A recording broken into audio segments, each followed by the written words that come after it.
Yo, what's up? Welcome to Kind of Funny Games Daily for Tuesday, June 2nd, 2020. I'm one of your hosts, Blessing Adeoye Jr., and joining me is Spawn on Me's Kahlief Adams. Kahlief, thanks for joining me, man. What up, man? Shout out to you on the tippy tie. I hope you are doing very, very well today. I hope that you are getting some rest. I'm feeling quite blessed today to be rocking with you as usual. So thank you again for having I'm me. feeling quite blessed to have you here with me. The one question I want to start off with, though, because there's been things happening. There have been conflicts going on. There have been protests. Everybody wants to know what's up with the wings, or not the wings. What's up with the ribs, the oven ribs, Kahlief's oven ribs? Because this is a conversation that came up yesterday with Paris, and Paris is talking about how terrible your ribs are.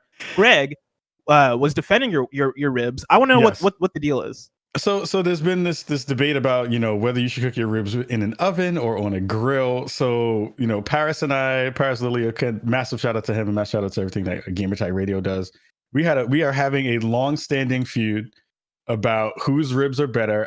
Sadly enough, I had to take down my pinned tweet that I had up there for at least over a year at this point. Oh my God. Describing his burnt, terrible, charred, unreasonable, irradiated ribs that he makes on his grill in comparison to my beautiful, succulent, this magical, perfectly cooked ribs that come in an oven. So yeah, we've been having faux beef literally for almost a year and some change now about all that kind of stuff. But now we're trying to figure out a way to get it sponsored so we can actually do a real cook-off. I was gonna say, have you guys done this yet? Have you guys done an actual IRL cook-off? No, we haven't had a chance to. Like we're always seeing each other at gaming events, but we never get a chance to actually do a thing like one of those kinds of events. Because there's just never enough time to do it. But like, hey, we're looking for people to sponsor it. Like, if you know a good company that can sponsor a good cook-off, we're down to do it. We've been talking about that for a long time. So yeah, oven ribs are better. Thanks. EA, Activision, Microsoft, Sony, if you're listening to the show, sponsor. I want to see this happen. In fact, if you want to, I don't know if I have the authority to do this, but I'm going to do it anyway. Kahlief, I will invite both you and Paris to the Kind of Funny studio, the new studio, when we finally open up. Yes. We will have that cook-off. I know we already have like a macaroni and cheese competition between Sony executives scheduled. We'll have you guys on the same day. Get some ribs, get some macaroni and cheese. It'll be a great time. Oh, I'm totally down for it. How do we feel about sous vide ribs? Sous vide ribs are actually pretty good. They sure if you don't get that char right at the end, though, that's where you botch it, because then you just have like a big wet rib. I actually just use a blowtorch. Wait, are you serious? I'm serious. It's very that's good. That's some badass chef stuff right there. That's business. Good. I rock with that. I'm just saying, if we have it at the competition, I might have to enter my sous vide ribs. See who wins. We can get as many people as we need to make this happen. The more people, that's more visibility. So we got to make it happen. We can do it. Kahlief, explain to us, what is Spawn on Me for the people that don't know? So Spawn on Me, we started back in 2014. It was myself and Cicero Holmes, who's now over at Rivals of Waterdeep. Please go check that out if you love D&D. And we kind of got together one day. I was writing for my site called the Spawn Point Blog back in the day. And he came aboard and said, hey, I'd love to write for you. We started that process. And then a couple years later, once the blog had folded, we kind of had a sit down conversation and said, what's the space need right now? We talked about doing a podcast because we loved podcasts like We Can Confirmed and One Up Show and all those things that came before us. And we said, there's a space here for a Black voice or Black voices to be shared. And then we kind of started the work of building out the case for why you should be listening to Black folks talk about games and, spotlighting people of color in the gaming space. And that's been the mantra and kind of the North Star for us for a long time. And making sure that was a part of the conversations within the game space, because there weren't really a lot of people talking about games from a Black perspective or through a Black prism. So we made that happen, and 6 years later, Spawn on Me is still going pretty strong and rocking it out. Yeah, going really strong. Like we were talking about this yesterday. Both me and Paris were on Spawn on Me last week, talking about all the stuff that's going on in the world, and a very excellent episode of the podcast that people have been sharing more and more. I've been seeing people share it this morning, and I highly recommend everybody go check it out. Twitch.tv/Spawn on Me, Spawn on Me on podcast platforms. Do you want to talk a bit about that episode to kind of give people the premise of what they can expect from it? Yeah, absolutely. We do our show usually on Thursday evenings. Everything that happened prior in that week, from Monday on, from Amy Cooper to George Floyd to those two young execs who were kind of working in their office's gym and then getting called out for it from a white person who lived in the building. And, you know, he had all these feelings kind of bubbling up. I was just going to talk about kind of normal video game stuff and then maybe dibble into that conversation about what was happening in the world. And I was like, I don't know if I can have this conversation alone today, or if it feels right to have that conversation alone today. Mm-hmm. And I snagged folks. I snagged you. I snagged Paris. I snagged Zombie Kills. My friend Cam Hawkins, the People's Champ from DualShockers, and then Pikachu Lita, who's one of my favorite streamers, and said, "Hey, I put out the you know the black flag, if you want to say," and folks were like, "Yo, black flag." Yeah, no doubt. And then people reached out and said, "Hey, I want to be a part of the show. I want to have things on my mind that I want to talk about." And for an hour and some change, we got some really great perspectives, not only just on being Black in America, but being a Black content creator in America. You know, kind of how the space is failing Black creators in terms of the gaming space. And just, you know, of course, the conversations around George Floyd and police brutality and white supremacy and all those things and racism. And it was fantastic because, again, like, I think for folks who don't know the work that we do specifically, you know, we talk about games as a general conversation, but we have found good ways and have made sure that we continue to have conversations about real stuff that's happening in the world. And to see other creators have those same feelings and be able to share those things and feel like they had a safe space to do so, that's what the show is about. Like, we get a chance to do that stuff every week, besides the game parts that we talk about. So it makes our show very special in that way. It makes that episode extremely special. And it makes me really happy to see people inside and outside of the Black community sharing that in a real way, especially during this week. Yep. So yeah, it was a fantastic episode. I'm extremely proud of that one. This was a question I asked Paris yesterday. I want to ask you the same question. How has the last week been for you?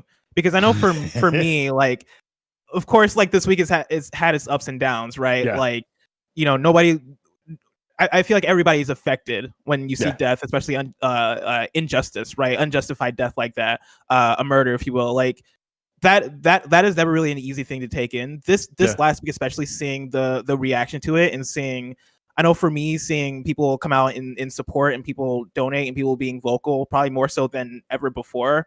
Yeah. As far as, you know, as I paid attention to it, like, that's really kind of brought, like, that's added some highs to the lows. You know, that's kind of made this week such a roller coaster of emotions, a roller coaster of how I'm feeling about everything right now. So for you, how would you say the last week has been?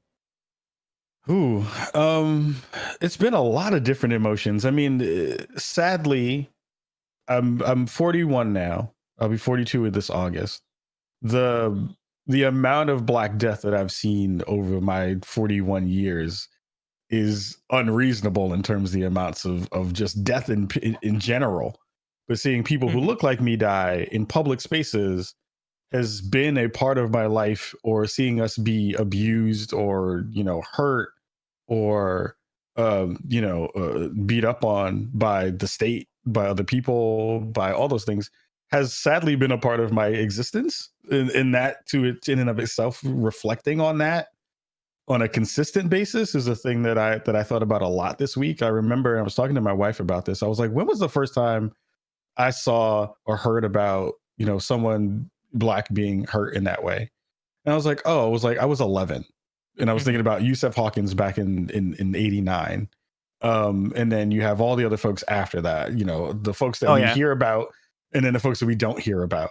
And I think that in terms of this week, it's been a really up and down week where I'm really excited that people have found the show. I'm really excited that people are attached to this conversation at such a pivotal time. I'm happy that I'm seeing a lot of white allies finally put up the Black Lives Matter flag and put up their fist in the way that we've hoped that they would want to do for years now. But it is also this weird space where, for all this wonderful credit that we're getting for this show, it feels like a lot of the allyship has been a little bit late, to be honest, and that's fine. You never know when people are going to get on board with things, but I'm happy that they're here. But it's also like, where were you? This isn't new. You know what I mean? Like, where were all these, you know, black messages? I mean, white letters on black panels, messages, you know, 4 years ago, 2 years ago, a year ago. Sandra Bland wasn't that long ago. Philando Castile wasn't that long ago. Like, there's people that we hear about. And I guess that to me has been the thing that I've been struggling with, has been that balance between wanting to make sure that people are in the fight with us, but also saying, hey, I want to hold your feet to the fire to make sure that this isn't the first and last time that you do this.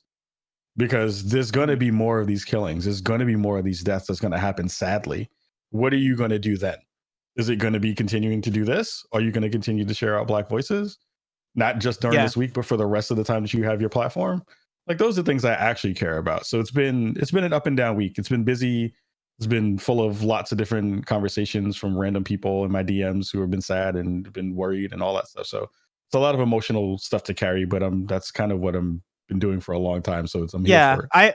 I echo all of that. Like, it's been such an interesting thing seeing so many people slide into my DMs or hit me up on text and ask how I'm doing. And I almost don't know how to answer that, because for me, it's been one of those things where, like, I'm heartbroken over the events of the last week and of the past few weeks when you factor in Amy Cooper and the different things that have been going on. But also, this is a thing that's been happening forever. This is a thing that's not necessarily new, right? Like, this was an instance that was recorded and put out there and for all of us to see. But even with that scenario, it's not the first one of those. Like, the recorded instances of Black murder have been a thing forever. Especially within the last 10 years, with as we all have cameras on us, and as it's become more of a normalized thing to be able to record what's going on, right? Like, we've been able to see it more and more, which is why it is coming to a boiling point more and more. But like you say, the first time you remember seeing something like that, like Black death in that way, was 11. I remember in high school when I want to say 14. I remember there was somebody in my high school who got shot and murdered by police because they were trying to get into their own home, because it was a kid who was trying to essentially get into the window of his own house because he had lost the key or something like that, and ended up getting murdered by police because they thought they were breaking into a house that wasn't theirs. And so this is a thing that's been going on forever. And so whenever the question comes up of, how am I doing right now? I'm like, well, I'm not the one who's being murdered in this moment, right? Like, I'm not the one who was shot. I'm not the one who's going through that thing. As far as Black murder in general, that has been a thing that has been ever present. And I'm so glad that people are speaking out now, and I'm so glad that people are being vocal about it. But it's just one of those things where this week has been such a roller coaster. Seeing social media, seeing the protests, seeing the riots, seeing everything that's going on, it's been such a roller coaster. Here's the crazy thing. You said that you talked about that incident, and I had to go through the mental Rolodex to be like, which one of those? Because I remember multiple ones. So that's crazy. No, and that was the unique one. That was the one that's happened specifically in my town from a kid in my high school, and that didn't make national news or anything like that. That was just very much a local thing, and that was the first time where I was like, oh shit. And then from there, I started to be more aware. You have stories like Trayvon Martin and Michael Brown and all these things. But this is a video game show, and so we should eventually talk about video games. So let's do a very awkward pivot to talking about how today's stories include PlayStation moving the PS5 event, The Last of Us Part 2's accessibility features, and more, because this is Kinda Funny Games Daily, each and every weekday at 10 a.m. live right here on twitch.tv/kindafunnygames. We run you through the nerdy news you need to know about. If you're watching live, you can correct us when we get stuff wrong by going to kindafunny.com/you're wrong. If you don't want to watch live, you can watch later on youtube.com/kindafunnygames, roosterteeth.com, or you can listen later on podcast services around the globe by searching for Kinda Funny Games Daily. To be a part of the show, head to patreon.com/kindafunnygames, where bronze members or above get to write in, and silver members or above get the show ad-free along with the exclusive daily post show. Housekeeping, the great big Kinda Funny core stream is happening this Thursday. Manticore Games will join us on twitch.tv/kindafunnygames to announce the winners of the Kinda Funny Game Jam prizes. Andy and Greg will then hang out and play the winning games. You can enter now at kindafunny.com/gamejam. Then also the Kinda Funny Game Showcase is back, but it's called the Guerilla Collective. As you know, we've teamed up with our friends at the Media Indie Exchange to do a 3-day showcase featuring nearly 90 games. It all kicks off Saturday at 10 a.m. Pacific time on twitch.tv/Guerilla Collective. Thank you to our Patreon producers, Mohammed, Connor Nolan, and Blackjack. Today we're brought to you by Brooklyn, but I'll tell you about that later. For now, let's begin with what is, and forever will be, the Roper Report. It's time for some news. We have 4 stories today. A baker's dozen! Starting with our number one, Kahlief, they did it. This week's PS5 event has been postponed. I'm pulling this from @PlayStation on Twitter. They tweeted this yesterday, right after the Games Daily, which made things real awkward because of our conversation on Games Daily. This is what they tweeted. They tweeted and said, again, this is PlayStation. Quote, "We have decided to postpone the PS5 event scheduled for June 4th. While we understand gamers worldwide are excited to see PS5 games, we do not feel right now is the time for celebration. And for now, we want to stand back and allow for more important voices to be heard." End tweet. This is a conversation that we had on Games Daily yesterday because somebody wrote in and asked, hey, like the PS5 event is happening later this week. Right. Do you guys think they will / should postpone it? And me and Paris had the conversation of not really. Like it, I don't. Yeah. I was coming at it from a place of I think a lot of people are kind of looking for that thing to look forward to in terms of something to be excited about. And people could use escape feels like the wrong word because I don't necessarily want people to feel like they're able to escape what's going on right now. But people can use an uplifting factor. Yeah. And so me and Paris kind of had the conversation of one, we don't necessarily think they should postpone it. But also, I very much didn't think they would. I didn't think that'd be in the cards given how crazy things have been overall, right? With COVID, with E3 canceled, with GDC canceled, you kind of see PlayStation kind of shuffling around in terms of where to announce things. After they announced yesterday that they're postponing, it was one of those things where I thought about it for a second, and I was like, okay, that's a good decision. That's a good thing, right? Especially in the way that they phrased it in their tweet right here, right, where they're talking about we don't feel right now is the time for celebration. We have to stand back and allow more important voices to be heard. I think that is the perfect statement right there, as far as what this is meant to do, right? I'm sure they probably could get away with showing off a PS5 later this week, but. Especially looking around today and seeing how things are progressing and people are still being more vocal than ever, I think overall this is the right decision. Yeah, I'm disappointed from a gaming standpoint because this is a thing I've been hoping for a long time and been waiting to see how they're going to kind of get into the fray and have their say about what their next gen console is going to wind up being. I was looking forward to that distraction. And I needed it really bad this week. It was a thing that was gonna chop up all this yuckiness that's happening and grossness in the world to be able to give me and other folks something else to talk about, because it's one of those hard things of especially when things like this happen in such a grand scale, you wind up kind of people wind up reaching out to you and wanting to know your opinion about a thing, and sometimes you don't want to talk about it. I don't want to talk about the protests. I don't want to talk about all the other stuff right now. And this was going to be able to give people a way to get away from that for at least a couple of hours. But in the grand scheme, it's a good look. It's a better look than the initial tweet that they put out kind of around Black Lives Matter and stuff, which was okay. It was all right. It was lukewarm, but it was okay. For context, right? The initial tweet, I have it here. The initial tweet reads, "We denounce systemic racism and violence against the Black community. We will continue to work towards a future marked by empathy and inclusion and stand with our Black creators, players, employees, families, and friends. # Black Lives Matter." And that's from PlayStation Twitter, which is a pretty decent statement. But I think for me, when I look at brand statements, I'm always just all right, but what's the action? What is the sacrifice? It's very easy to say things. Right. And for me, I look at them moving the event as more of an action, but it's also one of those things where I'm sure you factor in marketing, you factor in all right, do we really want to have the PlayStation 5 event this week when all this is happening? I'm sure at a certain point that kind of comes back to bite them in the ass when there's so much noise and so much other things to focus on, and you're trying to be when you are trying to come out and sell a new console. I'm sure that makes things hard in a way where if you just delay it to next week or the week after next week, it's probably easier to have that moment.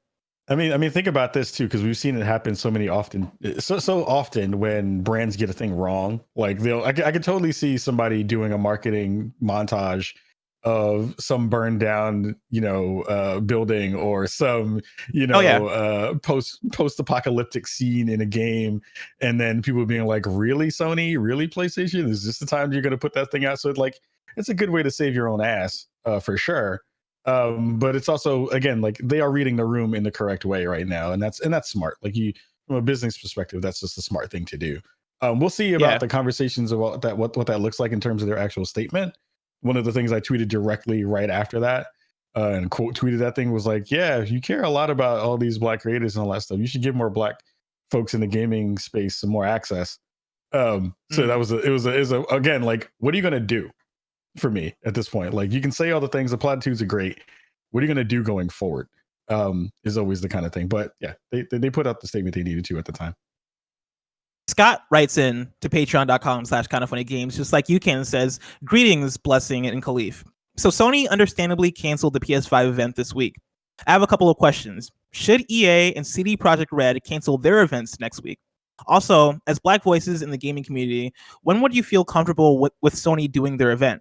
I realize you don't speak for everyone, but the gaming community should be listening to folks like you.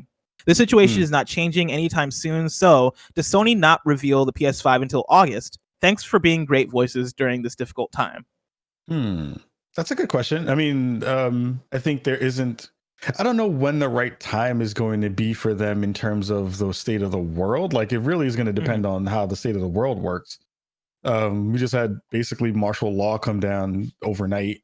And who knows how long protests are going to wind up happening. Who knows if another incident is going to re-spark a thing. And then you still have COVID in the space that's still, in the mix of all this stuff. So to a certain extent, I mean, I think from a business perspective, Sony needs to say something, though. The thing that has been interesting is that they took so long to get here, to start showcasing some of their stuff. And I'm sure now they're kind of kicking themselves in the ass a little bit, because they had a better window to be able to get out more information, and now they're going to be stifled a little bit and kind of have to push things back even further, in terms of their timeline. So I would say, it makes sense for them to have held their event this time. Should EA and CDPR do that? Yeah, probably. It's the united effort makes more sense to try to be the ones who are outliers in that. I mean, I don't know what you actually gain from it, because we already know the games that you're going to be dropping anyway for the most part. So we'll see. I think all those things will be bundled in, whenever they wind up showing the console anyway. So we'll see it.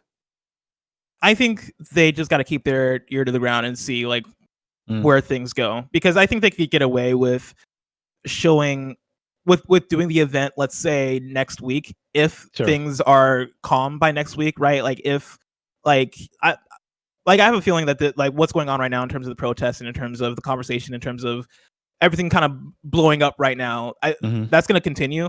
But I think it's figuring out, like, all right, when is it appropriate? Like, right now, things are kind of at the point where things are still blowing up, right? Like, things are still at the height of tension right now in terms of in terms of the world and the protests that are happening. I think if you come back either next week or the week after and look around, and if the conversation has progressed in a way to where it doesn't feel uncomfortable to put out an event like that, I think they'll go for it. I think along with that, another factor that comes into play is the fact that they are in the middle of advertising The Last of Us Part 2 and Ghost of Tsushima. And so, like, I don't think they would want to do the PS5 event the same week that The Last of Us launches, and you have, like, reviews and all that stuff go up for it. Reviews, I believe, are going up June 12th, right, which is next Friday. And then the game launches June 19th, which is 2 Fridays from now. Which puts them in an interesting place, because you imagine that like, being able to do the PS5 event on Thursday would have allowed them to have this week be about PS5, next week be about Last of Us reviews, the review embargo going up, and then the week after being about the actual lead up to launching the Last of Us Part 2. I think they're in an interesting place now where on the marketing side of things and on the advertising side of things, you want everything to have its own moment. And at this point, they might have to be in a place where the PS5 pushes up against either the Last of Us reviews or the Last of Us launch. You know, like I think that's the reason why they didn't say, and I think there's multiple reasons why they didn't say like, oh, we're pushing this to next week, right? Like one is because they still got to figure out how to, I'm sure they're still figuring out where things are going to fall exactly. But then also like, yeah, like you kind of got to wait. You kind of got to wait and see on quite a few of these things. I think with The Last of Us 2, they have, like you said, a very interesting space to kind of navigate. I think the only way you can do that is if you showcase, you have to do two things. You have to showcase what the game looks like on a PS5 and message out that this is going to be a transitional game where you say, okay, if you bought this thing on PS4, which we want you to do because it's coming out in a week or two, know that when you buy your PS5, this is what it's going to look like, and you don't have to do anything else. You just have that game when you have your new system. I think that's the thing that would give people a lot of excitement. And it then talks about your roadmap about how you want to deal with the transitional games from PS4 to PS5 that are going to be wanting to cross-gen anyway. So there's a good space that they can do that work. It's just a matter of like if they have the tech that's actually going to do that work. And then also, you know, how closely do they want to tie those things together for the consumer? And then as far as like EA and CD Projekt Red, I gotta look up. I forget exactly when EA Play is supposed to be. Yeah, I mean, we know what we're going to get too. Like EA Play doesn't really need to exist anymore. Like it doesn't need to be a thing, to be honest. Like we know we're going to get a Madden, we know we're going to get a FIFA, we know we're going to get Battlefield 6. I think is going to be the next one out. I want to see what Battlefield 6 is, and that's all I care about right now. It's like, show me that, and then that's all you need to do. EA Play is 20 minutes long, and that's and that's it. I mean, everybody's dying to see more Cyberpunk stuff to a certain extent. So like, I believe the Cyberpunk event. I believe the Cyberpunk event is June 11th. Yeah. Which, I mean, I think that those are also two events where they put their ear to the ground and just wait and be like, all right, this weekend, let's see where things, or like this Friday, let's see where things are at. And if people are still, you know, speaking loudly, if all this is still going on, then yeah, let's punt this. Like we don't need this right now. Like to transition actually into the next news story, right? We're speaking of delays, right? Story number 2, Call of Duty is delaying their new seasons in their game. To grant more context, this is from Adam Bankhurst at IGN, who says Call of Duty Modern Warfare, Warzone, and Call of Duty Mobile's upcoming seasons have been delayed in response to the ongoing worldwide protests following the death of George Floyd. Call of Duty's Twitter account tweeted that it is not the time, and that it would be moving the launches of Modern Warfare Season 4 and Call of Duty Mobile Season 7 to later dates. Right now, it's time for those speaking up for equality, justice, and change to be seen and heard. We stand alongside you.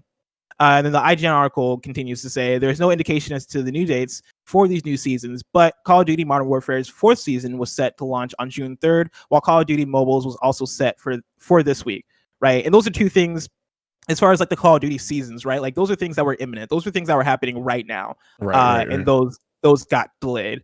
And so like I think right now is the time for when you're talking about video game companies and the time that we're in, right? We're in early June, which is announcement season. It is what would have been E3 season. It is the time where everybody wants to talk. At a certain point this month, like Microsoft is doing their event. There's so much that needs to happen, but not that necessarily needs to happen, but that is planned to happen this month. And I think really like the big thing for companies right now is being flexible and paying attention and going with the flow and figuring out when is the right time to strike with these things. Yeah, I mean, you lose more by putting a thing out early and not reading the room correctly than you then have to go back and do all the damage control than just waiting. Like you don't lose anything by waiting anything. Again, these are all known entities. Like what announcement are you really going to get from a new season besides a new operator or a new person and a new map?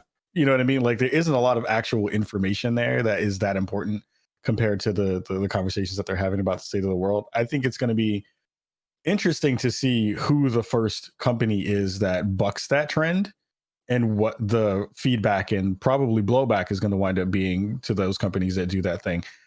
I'm wondering again, like what's the right time? Because you won't know unless you're again reading the room and trying to figure out like how well you're paying attention to the communities that are asking you not to do a thing, which companies haven't really done well for a long time. So it'll be a good learning experience for a lot of folks involved with some of these organizations, their PR parts and their messaging outlets.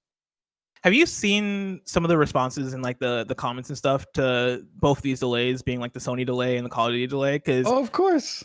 What's your take on that? Because there's so much vitriol, and I know this is like a video game community thing in general, right? Like I know there's so many talks that like there's a lot that feeds into it, right? But there's like a lot of toxicity in terms of the internet in general, but then also like the video game side of the internet, and also like I'm sure there's like a lot of kids and teenagers that are involved in there too, but also there's a lot of adults, which makes it upsetting. Like, what is your take on all that? Because it's, for some reason, I shouldn't be surprised, but it still surprises me when I look at the replies. I'm like, what the fuck?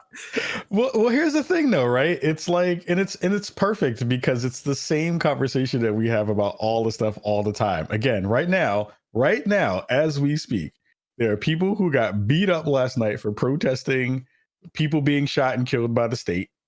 And then 2 weeks prior to that, you had people protesting in the street to go get a haircut and go to a restaurant. It's the same conversation. It's the same kinds of people who do the same kinds of dumb shit all the time, where it's just like, I am more important than the greater good. I am more important than all these other things that we see as being actually important. And folks have been like, all lives mattering it. I've seen over the time that I've been playing Call of Duty and other games, like people from before, even when COVID hit, I saw a numerous amount of people when I'd go play multiplayer games had COVID tags in their names. They changed their names to COVID related things. I saw one person. I had one of my favorite content creators, Barefoot Gypsy, posted a video of herself being in her chat on Twitch, and someone made an account that was called George Floyd's Neck for the sake of doing it, just because they knew it would piss Black people off. So it's like, those are the things that we constantly see. It's a culture thing. It's a part of the gaming culture and part of human nature to be able to find the most vile way to interact with a thing, go through the process of doing the work to make those accounts, to make that email address, that burner email address, to do all the stuff that goes along with that one thing, so you can get shits and giggles out of making someone else hurt. So that's a part of the conversation, right? It's like, how do we continue to, as a gaming collective, as a gaming community, as a human society, figure out better ways to weed out those people and to make sure that those people don't have a space to have platforms and have the ability to do what they need to do through the platforms and their moderation systems and all those things. So you need good tools to block people out from that kind of stuff. But it's also, how do you fix humans, man? Like, humans are hard. Like, humans just do human shit all the time, and that's the thing that we'll never figure out. Do you think there is a way you mentioned moderation tools, and obviously, like, we don't have all the answers to this because, like, to what you're saying, it is human nature, a lot of it, right? It is human, like, humans are just difficult. But are there ways that for Spawn on Me, that you go about weeding out those bad actors? Yeah, I mean, it's really evident when we do Spawn for Good events. So we do a charity event every Martin Luther King weekend, and we go through a really long process of, and we've gotten better because we've done them over a couple of years. So some of the stuff is like plug and play, basically, at this point. But lots of block lists.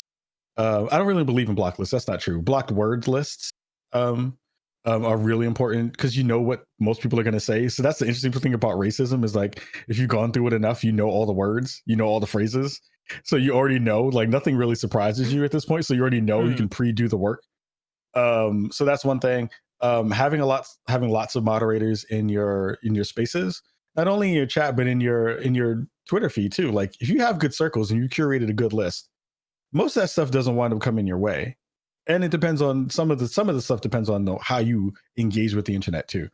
You know, I rarely get as much vitriol and hatred and stuff than my Black women counterparts, than my LGBTQ counterparts. And that's not because of anything that they've ever done. And it's not because of anything in any way that they've interacted with people. But it's like, the folks who have been hating towards them are always going to be there. I have to figure out a way to deflect some of that stuff through the work that I do, but also through my curation of the people that I have around me, which has been really, really helpful for a long period of time.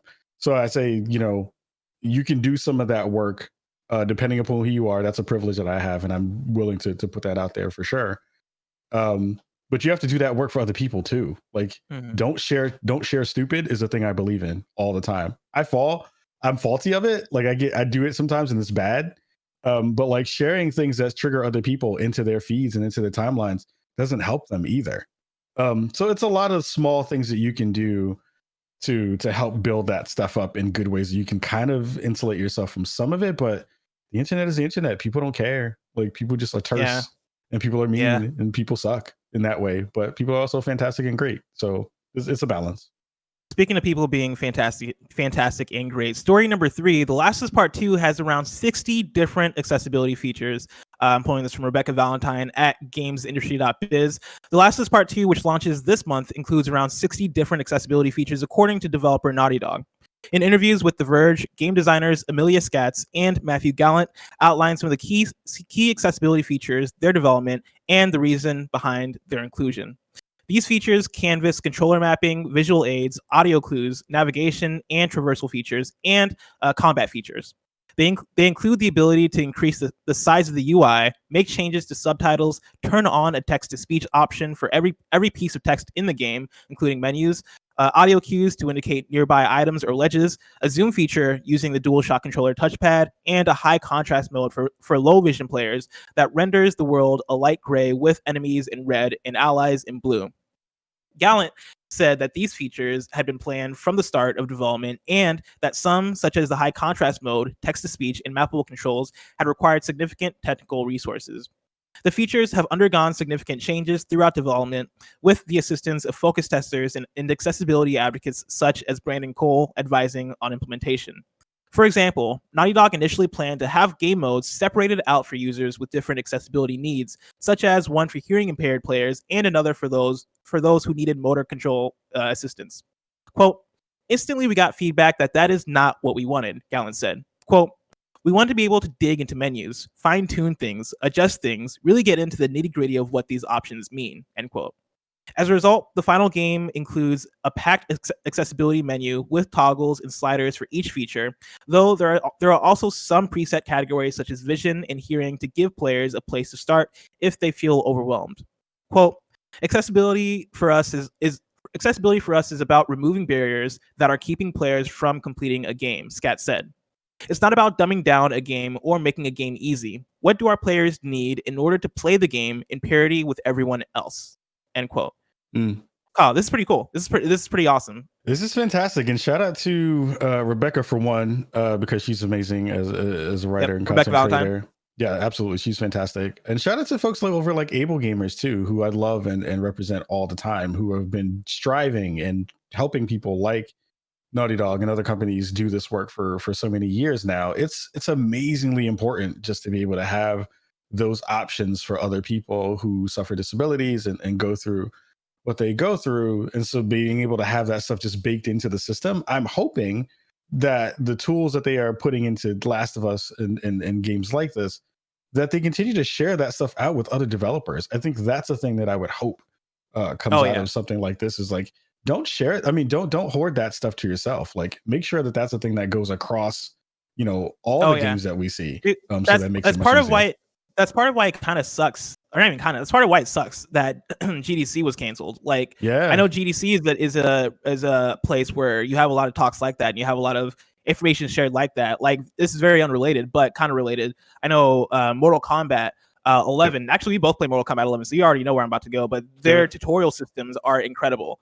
And I believe this last GDC, they were supposed to have a talk, like talking about how they're able to do that and the focus they were able to put on that. And so, like, as far as this Naughty Dog stuff, as far as all these different accessibility features, it's been nice to see that or how the conversation has evolved. I remember Celeste being like a big big, let's say, talking point for this, right? That game coming out with an assist mode that let you tweak like how much health you had, let you tweak how many jumps you got, that let you get into the nitty gritty of what you're able to do in that game, for a game that is all about difficulty, right? And is all about conquering this mountain. For that game to also have all these different features that would allow people who might not have the same ability as you or me be able to play it with some sort. And I know I'm sure there's like ways that Celeste could have done better also. But sure, the fact that they had that assist mode, was great for so many people. And so like coming back and looking at Naughty Dog and seeing the growth, like seeing the fact that, oh yeah, we had conversations of having a separate mode, but the more and more we had those conversations, the more and more we learned that, oh, that's not enough. Like people have to be able to go in and tweak those settings to be as specific to their needs as possible, because like everybody's different, especially when it comes to accessibility. And so like good on them. Like this is really cool. And yeah, to what you're saying, I really hope to see other developers adopt this. And I really hope to see Naughty Dog share what they have here with other developers in terms of the things they've learned and the things that were the things that allowed them to get into the nitty gritty that way. The options that are available.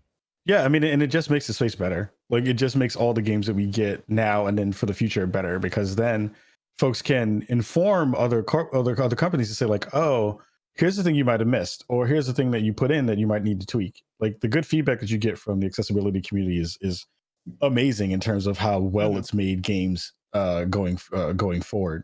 So I'm happy to see that they're doing this, and this is something that more people need to do.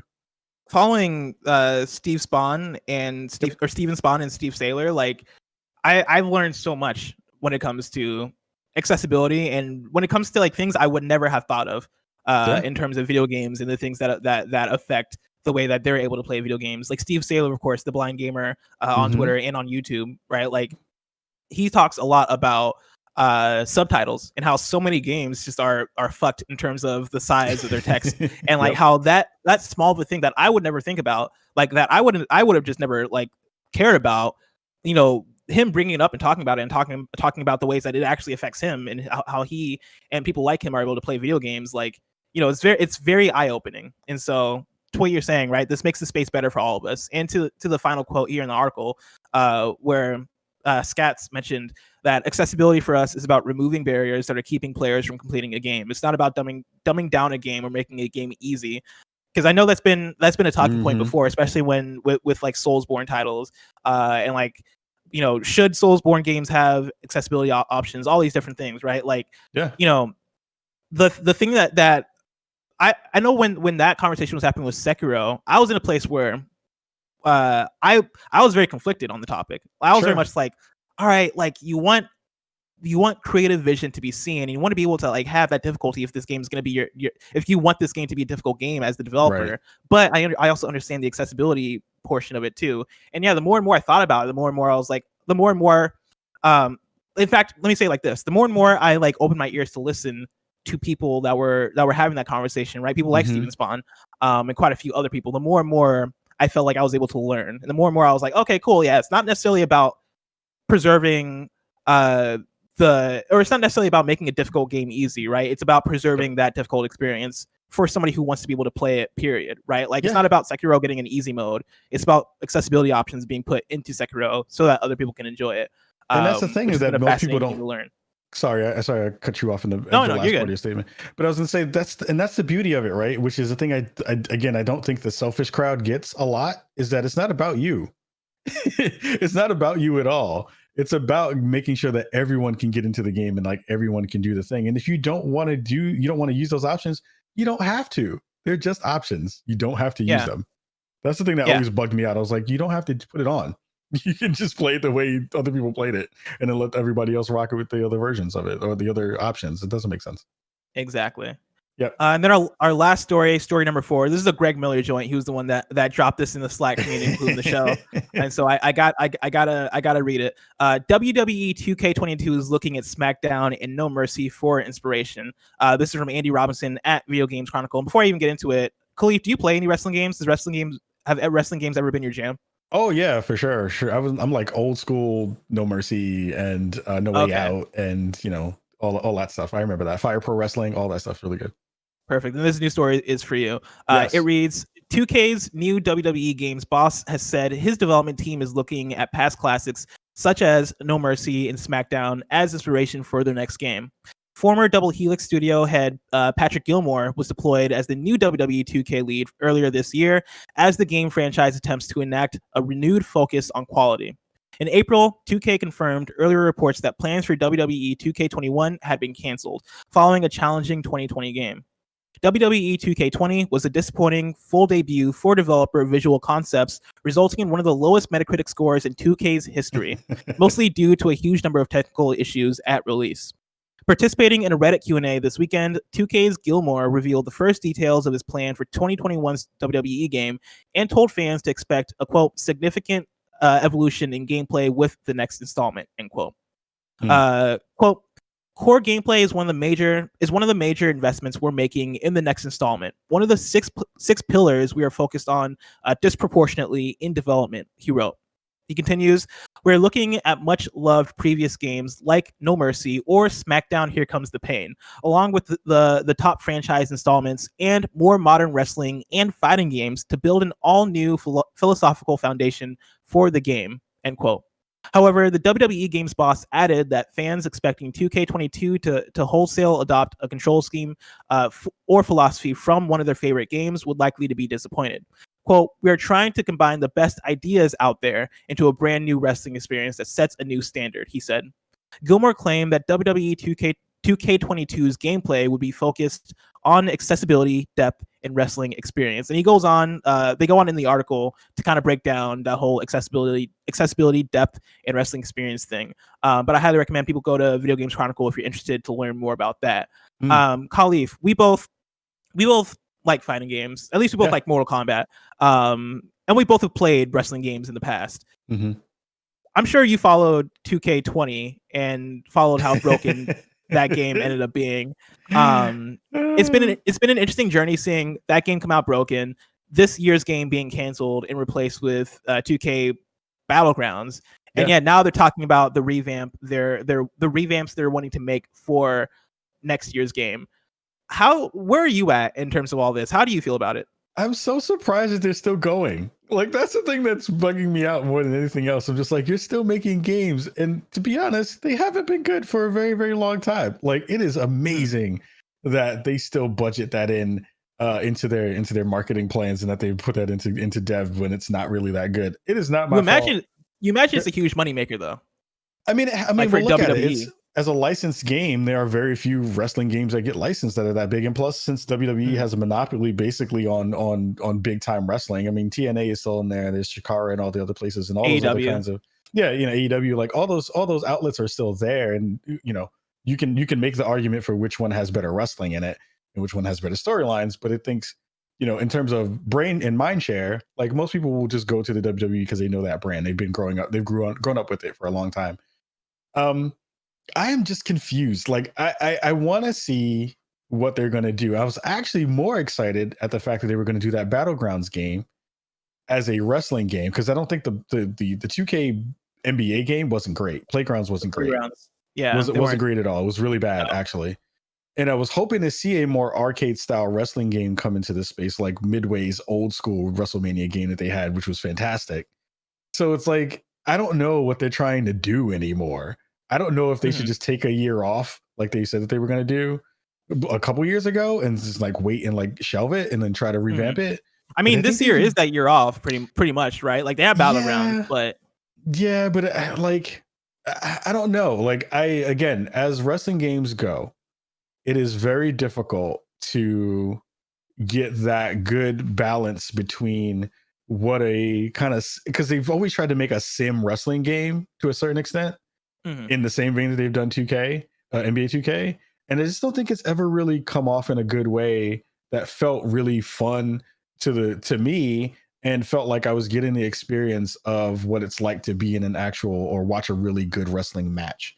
They've tried all these different systems to be able to do that, but I just felt like it's never really gotten there. So I'm more inclined to say, like, just give me an arcade wrestler thing that I can basically, beat each other up, do my special moves, have fun with people in a party environment, and then just call it a day. Like, I don't think they need to do all the extra stuff they've been trying to shoehorn into it.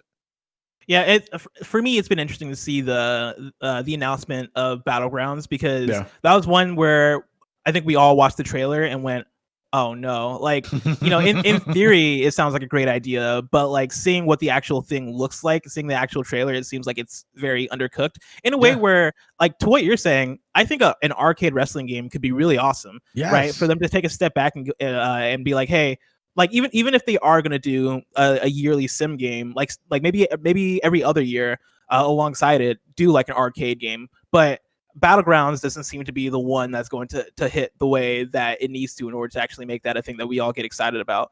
As far as what they've talked about here in the article, and as far as like what they've kind of pointed to is as the direction for the next game, it gives me some hope. Like the idea that they're looking at fighting games and No Mercy and Smackdown and the things that people loved about those earlier games, right? That makes me think like, okay, at least their heads are in the right place, especially with them citing fighting games. I think that's an interesting thing, because I know for me, when I played wrestling games, I've never really thought about them as fighting games. Like they're more so sports games to me than fighting games, because there's so much at work. Reading the full article, they go on to kind of cite things like, hey, yeah, we want there to be less mini games, right? Like when you're doing a submission or when you're doing a certain move, right? Like we want it to be less mini game focused, and we want it to be more so like the things that you're doing feel like extensions of the systems, which that sounds incredible. Like that to me sounds like actual like fighting game talk. They also talk about in the article like accessibility and how like they want it to be a thing where, yeah, even though we're trying to make these systems advanced, we want people to be able to jump in and for the first time play and still pull off really cool stuff and feel satisfied. Like if they're able to pull that off, that's awesome. Like that's really cool. I'm at the place where I don't necessarily have the trust for them, which is like my big thing is like, all right, cool, but this is still y'all coming off of 2K20, and we all saw how that went. We all like wrestling games for the last decade haven't necessarily been all excuse me, haven't been all that, right? Like the last wrestling game that I played and I absolutely loved was WWE SmackDown versus Raw 2007. Ooh, yeah. And I loved that game. That was a great game. It was an excellent game with an excellent soundtrack, Money in the Bank. But yeah, dude, like yeah, as far as the future of WWE games, like this all sounds exciting. I want to see them put their money where their mouth is. I just want them to do like when I think of like the perfect mashup would be a little bit of Def Jam Fight for New York, a smidge of Def Jam Icon, and a little bit of Fire Pro Wrestling, because then you get a little bit of mix of the arcadey, you get a little bit of mix of the sim, you get a lot of the content creation, character creation, which is a huge part of wrestling games. Oh yeah. So like you get a little bit of a mash of all those things, and that kind of funnels into that accessibility conversation too, where Def Jam, those games are really easy to pick up and play. So it would be cool to see what they're going to do. I'm hoping that, and I want to check out Battlegrounds just to see what they did, but we'll see. Now, Kahlief, I didn't prep you on this next transition before the show, and so I hope you've either listened to the show or I hope you're looking at the doc right now as I make this transition. I got you. I'm very excited to see what the future of the WWE games is, but that future is so far away. If I want to know what's coming to mom and pop shops today, where would I look? You would go to the official list of upcoming software across each and every platform as listed by the Kind of Funny Games Daily Show, hosts each and every weekday. Yeah. Nailed it. Out today. It's a small release date. Well, actually, let me not even say that, because out today we got Liberator for Switch, Knight's Maze for PC, and then Valorant for PC. I didn't realize Valorant was out today. That's wild. Today. Yeah, that's really cool. And so if you're a big fan of Valorant, congratulations, you got it. New dates, we have a Total War Saga Troy launches exclusively on Epic Games Store August 13th. Dead Age 2 is entering early access on July 16th, 2020. And then Pokemon Sword and Shield's first expansion, the Isle of Armor, will release on June 17th. Now it's time for reader mail. You can write into patreon.com/kindoffunnygames where you can get the show ad free. And speaking of ads, this episode of Kind of Funny Games Daily is brought to you by Brooklinen. Did you know that making small changes to your everyday life can lead to huge positive changes to your lifestyle? The right towel turns a bathroom into a spa. The right loungewear turns function into luxury. The right bedding turns a bed into a retreat. You know Brooklinen as the internet's favorite sheets, but they're also home to bedding, loungewear, towels, and more with over 50,000 plus 5-star reviews and counting. Kind of Funny loves Brooklinen, their luxury products at a low price, and Tim Geddes loves that he can get the right colors to match his room. He also says that they're comfortable, and you can always trust Tim Geddes of Kind of Funny. Brooklinen was the first direct-to-consumer bedding company. They work directly with manufacturers and directly with customers. No middlemen, just a great product and service. All luxury products without the luxury markup. Brooklinen.com is the perfect place to start making small changes that make big differences. Brooklinen is so confident in their product that all their sheets, comforters, loungewear, and towels come with a lifetime warranty. Go on, make yourself comfortable. Get 10% off your first order and free shipping when you use promo code GAMES only at brooklinen.com. Brooklinen, everything you need to live your most comfortable life. Kahlief. Yo. Daisy writes in to patreon.com/kindoffunnygames just like you can and says, "Hey, Blessing and Kahlief, we've seen a number of gaming companies publicly share their support for the Black community and acknowledging the magnitude of the moment we are in. There has been a noticeable exception, though, Nintendo. At this time, Nintendo hasn't said a word, which I find incredibly disappointing. I'd love to hear your guys' perspective on both Nintendo's silence or any other silent company, as well as the companies that are speaking out. Much love." Kahlief, do you have any thoughts on Nintendo not speaking out? I'm not surprised, to be honest. Like, I think Nintendo, for a long period of time, we've seen this conversation happen. I think, if I'm recalling correctly, especially during Splatoon times, when it came to conversations that were pretty heavily talked about in Black communities around hair and other things like that. I don't think Nintendo's built for this in that way. Like, I just don't think they are very much like, we want to be apolitical as much as possible, and we don't want to dig into hard conversations like that. I don't know. Did they ever speak out about Erika's passing? Did they ever talk about any of that stuff? I don't know. I don't recall them. Yeah, like I don't know. Like, I think that for the most part, again, like, Nintendo kind of plays the sideline when it comes to most of these things. We have to remember that a lot of the kind of come from down high messaging and stuff comes from a very Japanese company. Who may not necessarily have the words or the verbiage to really express those things in a clear and concise way to an American, and especially a Black American audience. So that's the thing to remember when you're having that conversation about Nintendo. And yeah, like, I don't have an expectation for everyone to speak out. It's nice if they do. They should be doing it. If they don't, you definitely put that into your mental Rolodex to be like, well, okay, I remember. I might not buy your stuff next time around when you put out a thing, or I may not support the thing that you put out the next time. But again, like, since we talked about it early in the show, it's not about just the now, it's about the future. Pay attention to that stuff. Like, make sure that you, again, put that down somewhere, mark it down, and be like, hey, not to say that you need to give them demerit, so you need to boycott them, but like, remember it, because it is important that they didn't say a thing during this time. And that they didn't remark anything or even signal boost the other people who they possibly could, because there's a grip of dope Black content creators in the Nintendo spaces and for the games that they play and for the games that they make. There's a lot of dope people who are doing that work, and at least they could have done is showcase some of those people out to the rest of their community with their platform that they have. So, thing to think about. Yeah, I agree. It's one of those things where, to what you said, right? Like, they're a very Japanese company, especially when you compare them to something like Sony. Like, Sony spoke out or had a statement, right? And the first statement we saw was like, all right, cool, whatever. And then, like, you see them actually push the PS5 the PS5 game reveal event that was happening later this week. And it's one of those things where Sony is more of an international company, it feels like, in terms of that stuff, especially PlayStation. Like, PlayStation is way more of an international company than Nintendo. Like, Nintendo also an international company, but very much Japanese at the same time.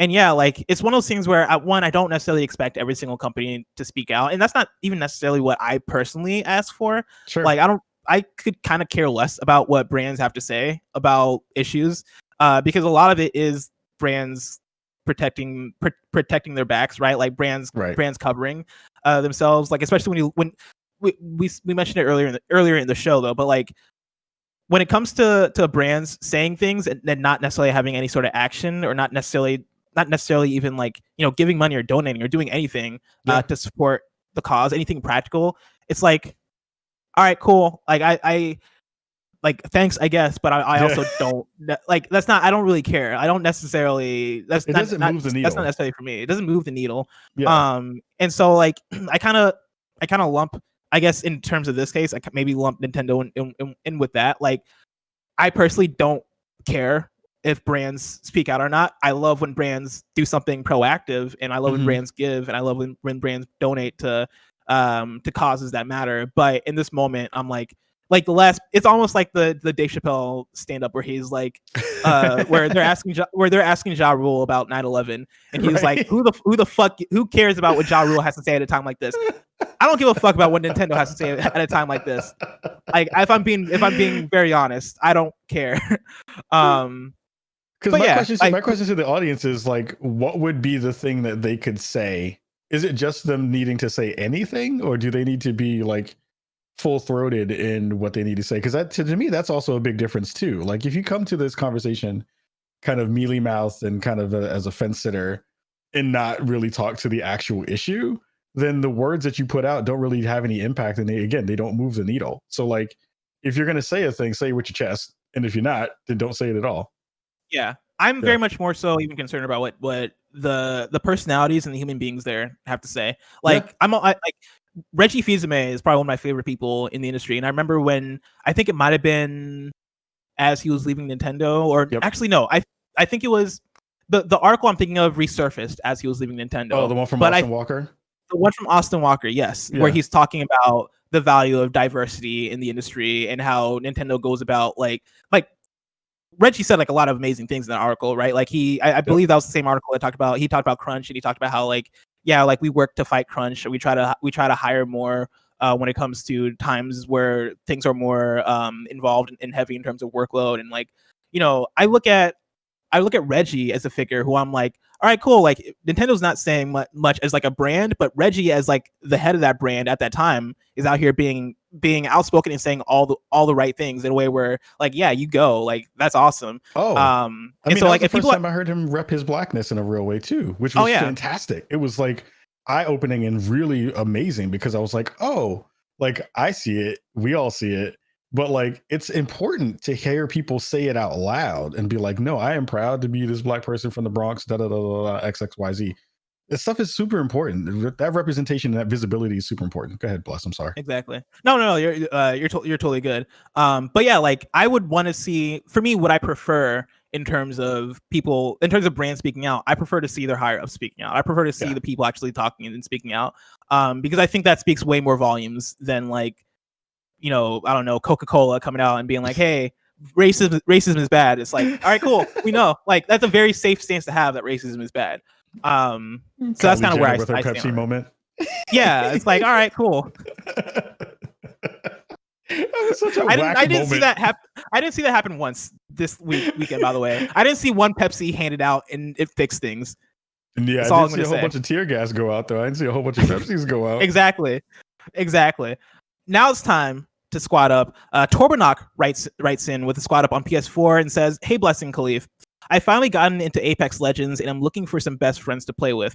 Anyone who would like to squad up for some good times can add me on PSN. Username is Torbannok.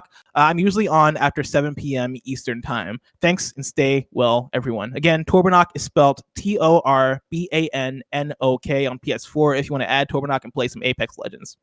Word. Now it's time for one of them rotating segments. This segment is exclusive for this week. I'm going to try and have it on the show each day this week. Kahlief, I'm springing up a question for you. I got you. I'm putting you on the spot. This is a question I asked Paris yesterday, and I don't know if you listened to the show yesterday, but like we gave you a lot of love. I especially didn't listen to it because Paris was on it. Oh, understandable. The ribs cooking skills might rub off on you if you hear his voice for too long. The question I want to ask you is, who is a black voice in the industry that you would like to highlight and give a shout out? I have a list because I saw it on the docket. I'm running down the list because of time. Oh, yeah. Gaming Illuminati. That's a wonderful group of black creators. Not Your Mama's Gamer is one of the first black podcasts run by women talking about representation and D&I stuff in the gaming space. Rivals of Waterdeep, former Spawn on Me castmates Sharif Jackson and Cicero Holmes, along with also Tanya DePass, rock out a dope cast of folks doing D&D stuff over there. The Game Fanatics, one of my favorite outlets, all black, all POC folks, people I really look up to. They do fantastic work. The Optional Podcast, my fam, Paul Tamayo, who works over at Kotaku, runs that.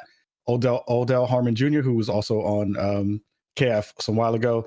Keith Mitchell from the Outer Haven, The Coalition, and some streamers that you should definitely go check out. Story Mode Bay, Chelsea Bites, Barefoot Gypsy, DJ Knight, Pro Quesadilla, Black Oni, DJ Tech Live, and Red Infamy, who's been amazing Black women in the game space for a very long time.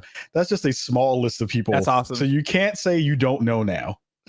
You can't say you don't know who to go check out, who to go follow. And that's just a small part of the list of people who I've met and come into contact with and worked with and collabed with over the past 6 years. So please check out their stuff. Make sure you're checking out their work. Now it's time for kindafunny.com/you're wrong, where you write in, let us know what we got wrong as we got it wrong. Nanobiologist writes in and says, EA Play Live was scheduled for June 11th, 2020 at 4 p.m., which thank you for that because I couldn't recall it earlier in the show. And then people are writing in with breaking news that the PS5 website has removed launches holiday 2020. And if that's the case, we'll talk about that tomorrow if that's actually the case, but I might double check that because oftentimes things get kind of weird in terms of these things happening live, because this happened with Xbox, where Xbox was like, oh yeah, coming out Thanksgiving, and then they automatically changed it. And so I'm not going to put too much stake into that until we talk about it tomorrow, if that comes up tomorrow. Lord of Pone says, small miss news, Crosscode, that one indie game announced for Switch almost a year and a half ago, has passed certification on consoles, meaning Switch, PS4, and Xbox One, and the release date will be announced next Tuesday. And then that is it for kindafunny.com/ actually, no, to add this one, actually, this is great. Brian Makes Games, which is the homie Brian Kessinger, who I think was going to actually do the GDC talk about Mortal Kombat 11 in the tutorials, says the MK11 GDC talk is on the way. I submitted it to GDC and they're going to post it for free on their site this week and hopefully YouTube soon. And so perfect. I'm happy about that because awesome. I love MK. I love you, MK. Love you, MK. And also, if you're in your wrong trolling, fuck you. That's all I'm going to say. Tomorrow's hosts for the show are me and Gabe Patillo from Married to the Games. So look forward to that. Of course, this has been Kinda Funny Games Daily, each and every weekday at 10 a.m. live right here on twitch.tv/kindafunnygames. We run you through the nerdy news you need to know about. We have a Patreon post show for those that are subbed at the silver level of patreon.com/kindafunnygames. So stick around for that. Otherwise, until next time, Game Daily.